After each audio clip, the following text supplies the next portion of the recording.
Insomma, ve lo vorrei presentare, si affaccerà da quel balcone, perché so già che si affaccerà da quel balcone. Signore e signori, l'onorevole Splendido! Eccolo qua. Fateli un applauso, mischino. Vabbè, so che avete l'ombrello, è difficile. Con l'ombrello è difficile, grazie.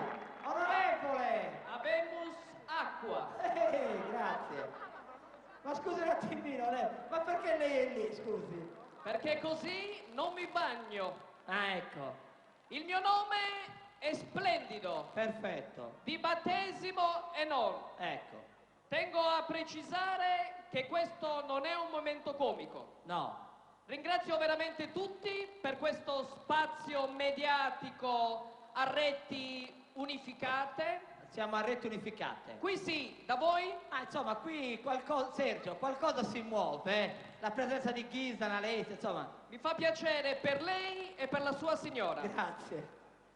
Volevo ringraziare in modo particolare il comune di Cagliari, sì. Il piccolo Massimiliano Medda, no, piccola Ziarua, Videolina e Radio Quartucciu Libera. Ma l'hanno lasciata entrare lì al comune, sì? Sì, ho dato un po' di 50 euro e mi hanno aperto tutte le porte. Vuole lanciare un po' di soldi alla gente, visto che lei ne ha tanti? Guardi, non mi è rimasto niente. Ecco, lo immaginavo. Prego, onorevole. Italiani.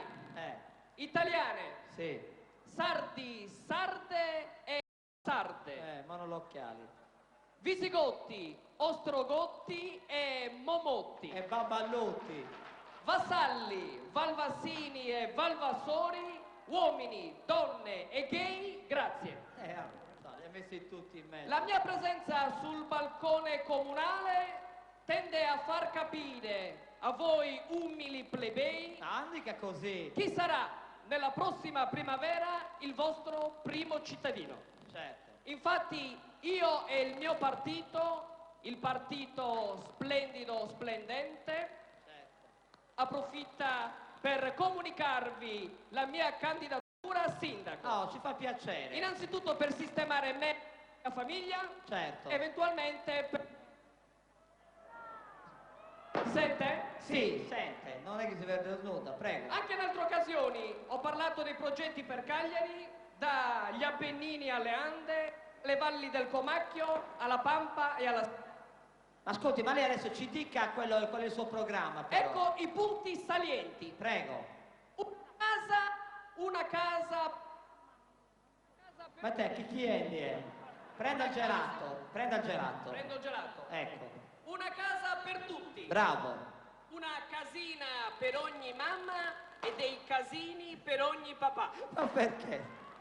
Vi regalerò un poetto che io personalmente ripascerò portando la sabbia dei tropici in valigia, dove voi potrete ristorarvi con sabbie dorate e acque cristalline, con palme e palmipedi, con pesci variopinti, con colori che saranno di volta in volta abbinati ai vostri costumi. Perfetto. Avrete il Mortorpinu, perennemente innevato, con piste da sci alpino e gare di bob, pinguini e orsi bianchi, trichechi, foche e fiche.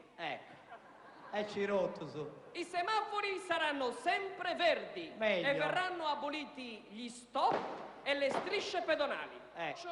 Avrà la sua rotonda e dentro ogni rotonda ci sarà un'altra rotonda. Ma perché? Così si entrerà la mattina e si uscirà la sera. Perché? O quando Dio lo vorrà. Perché come i diamanti una rotonda è per sempre. Perfetto. Finalmente faremo qualcosa anche per le tanto bistrattate periferie.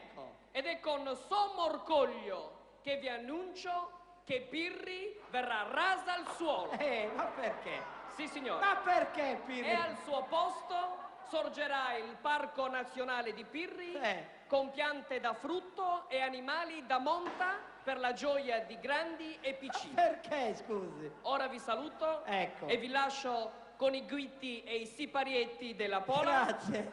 Ma ricordate che se domani il sole vi sorriderà, qualcuno sarà ricco e felice. E spero vivamente che quello sia proprio io. Bravo. Perciò coloriamo tutti i muri, case, vicoli e palazzi, forza forza dai ragazzi. Grazie, l'onorevole Grazie a voi. Splendido. E che l'acqua sia con voi. Cirotti. E io chiamerei qui sul palco il musicista Francesco